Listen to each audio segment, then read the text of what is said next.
50 years later, and vets are still getting burned. Hey, I am Chuck the Bureaucrat, and believe it or not, there was a disastrous event over 50 years ago that is still having repercussions for veterans today. And that is the 1973 fire at the St. Louis National Personnel Record Center. I'm going to tell you what happened, but I'm also going to suggest that this event had some major cultural implications for how the military handles records today. And I'm going to warn you that a similar event may happen again, although in a distinctly different way. Anyway, to get started, back on July 12th, 1973, there was a massive fire at the National Personnel Record Center. This fire destroyed somewhere between 16 and 18 official military personnel files.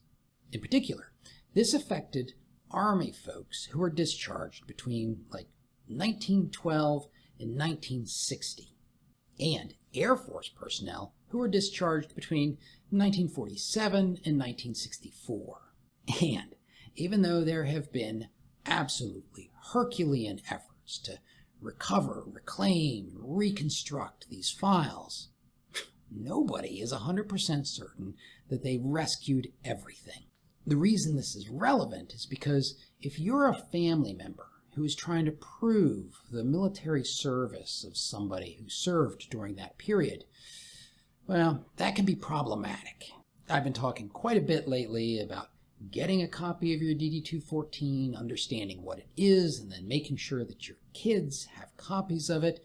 And really, all of that is driven by the consequences of this fire. Anyways, about the fire. Just after midnight on July 12, 1973, there was a fire reported on the 6th floor of the Personnel Records Building in St. Louis, Missouri.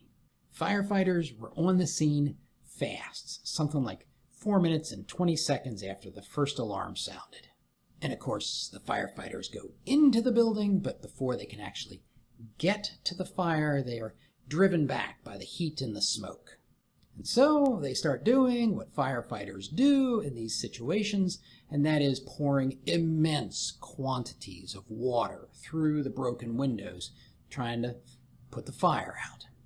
But this is a big fire. It burns out of control for 22 hours.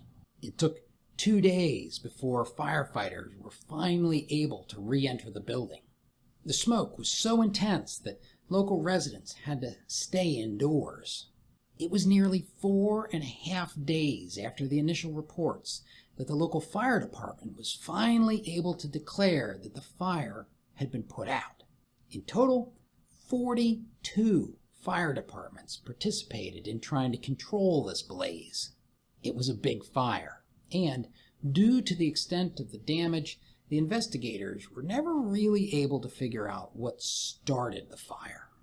As you can imagine, the aftermath was a crazy scramble, just to resume operations, but then of course to recover documents that had been damaged by smoke, fire, and water, and trying to find alternate records to replace the ones that were completely destroyed.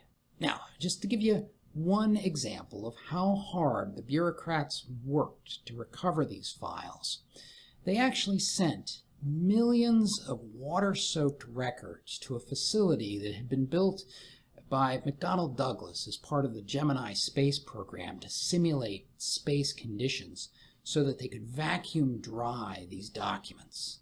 And of course, they did a lot of the other things that you would expect good bureaucrats to do. They established a so-called B file, that's the burned file, to index 6.5 million records that had been partially damaged. They set up a special climate-controlled environment to store these damaged records, mainly to prevent the growth of mold. And then they set up an R registry for reconstructed files. The actions go on and on. But so what? 50 years later, what could this possibly mean? Well, number one, there are many veterans still alive today whose records were corrupted by the fire. For them and their families, proving their military service, well, that might turn out to be difficult. And number two, the loss of such a massive amount of data has probably contributed to a couple of cultural elements of your military career without being immediately obvious. I mean, everybody says, make sure you keep a copy of your records. But I'm suspicious that today's service member thinks that the reason to do that is because careless bureaucrats sometimes lose individual sheets of paper. True. But you probably don't realize that sometimes we lose millions of files. And also, there are a couple of what I might call cultural oddities that probably tie to this event.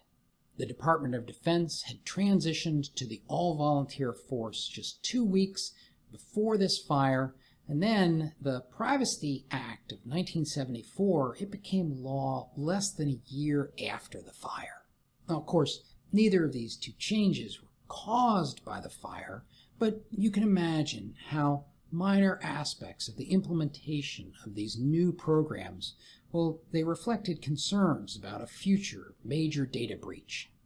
In fact, I'm a little curious, maybe suspicious, that this huge loss of data had an impact on the way that the VA adjudicates disability claims. And then, finally, number three, I think this warns us about something for the future. Somewhere out there, somebody is thinking, well, this isn't going to be a problem anymore because all this data is backed up in the cloud. Meh, I tend not to put my trusts in the works of man. Murphy's Law is always in effect, and nothing pleases Murphy more than to lull you into the false belief that nothing could go wrong. Plus, fires and computer servers, it just doesn't seem like a good mix. But what do we do? Well, I think we're stuck listening to the old Master Sergeant and squirreling away copies of our military records. But those old NCOs haven't steered me too far wrong in the past, and if you want to see some examples of the advice that they've given me, watch these videos.